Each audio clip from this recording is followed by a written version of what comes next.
பாண்டியன் ஸ்டோர்ஸில் இன்றைக்கான எபிசோடு என்னன்னு பார்க்கலாம். மயில் வந்து அவங்க அம்மா கால் பண்ணி செந்திலுக்கு வேலை கிடச்ச விஷயத்த சொல்கிறாங்க. அப்படியா சுத்தம், இன்னும் ஆல்ரெடி மீனாவே கவர்மெண்ட் வேலையிலேருந்து ஆடுவா, இப்போது செந்திலும் வேலை கிடச்சிருச்சு, அப்போ 2 பேருக்கும் நல்லா ஆடுவாங்க அப்படின்னு சொல்லின்னு இருக்காங்க.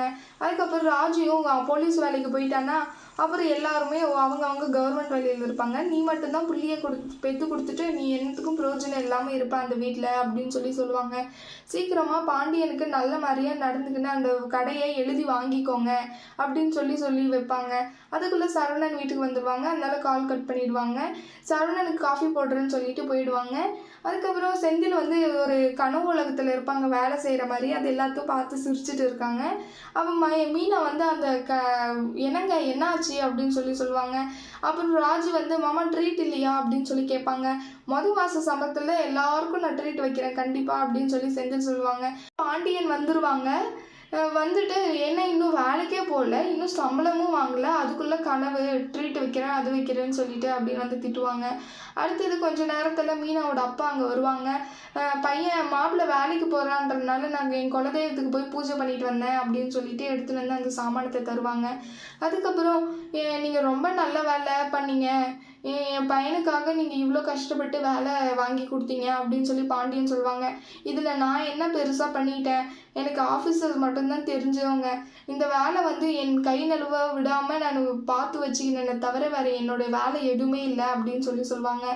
அதுக்கப்புறம் அவங்க வந்து பாண்டியன் வந்து என்ன நடக்குதுன்னே புரியாமல் அப்படியே முழிச்சிட்டு இருப்பாங்க.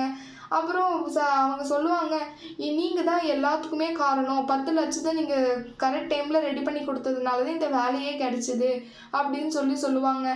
அதெல்லாம் ஒன்றும் பிரச்சனை இல்லைல்ல, இப்போ ஒரு வருஷத்தில் அந்த காசை நம்ம புரட்டிடலாம், அந்த சம்பள காசுலேருந்து வந்துடும், ஒன்றும் பிரச்சனை இல்லை அப்படின்னு சொல்லுவாங்க. எல்லாத்தையும் போட்டு கொடுத்துட்டு மீனாவோட அப்பா கிளம்பிடுவாங்க.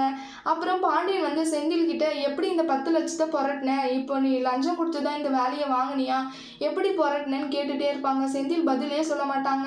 அப்போ நீ வீட்டு பத்திரத்தை இது வச்சுட்டு கொடுத்துட்டியா, 10 லட்சம்ன்றது 2000 3000 இல்லை, எவ்வளோ பெரிய காசு அப்படின்னு கேட்பாங்க. அது இல்லை கடை பத்திரத்தை எடுத்துகிட்டு போய் வச்சுட்டியா அப்படின்னு கேட்பாங்க. அதெல்லாம் கேட்க போய் அவங்க பதிலே சொல்லாதனால அடிக்க போவாங்க. மீனா அந்த சமயத்தில் வந்து இல்லை நான் தான் லோன் போட்டு எடுத்து கொடுத்தேன் அவங்களுக்கு அப்படின்னு சொல்லிடுவாங்க. ஓ அப்படியா, இந்த அளவுக்கு ஆயிருக்கா, லோன் போடுறதுக்கு முன்னாடியாவது சொல்லியிருக்கணும், இல்லை லோன் போட்ட முடிச்சிட்ட அப்புறம் மாவது சொல்லியிருக்கணும், அப்படி எதுவுமே சொல்லாமல் உங்கள் இஷ்டத்துக்கு நீங்கள் பண்ணுறதுக்கு நாங்கள்லாம் எதுக்கு இருக்கணும் அப்படின்னு பாண்டியன் கேட்பாங்க. இல்லை மாமா சொல்லலாம் தான் இருந்தோம் அப்படின்னு சொல்லுவாங்க. அரசியோட பிரச்சனை போனால தான் சொல்லாமல் அப்படியே மறைச்சிட்டோம் அப்படின்னு சொல்லுவாங்க. என்னப்பா மீனா, எனக்கு உன்னால நான் ரொம்ப பெரிய இதில் வச்சுருந்தேன், நீ இப்படி பண்ணிட்ட அப்படின்னு சொல்லிட்டு கஷ்டத்தோடு போயிடுவாங்க.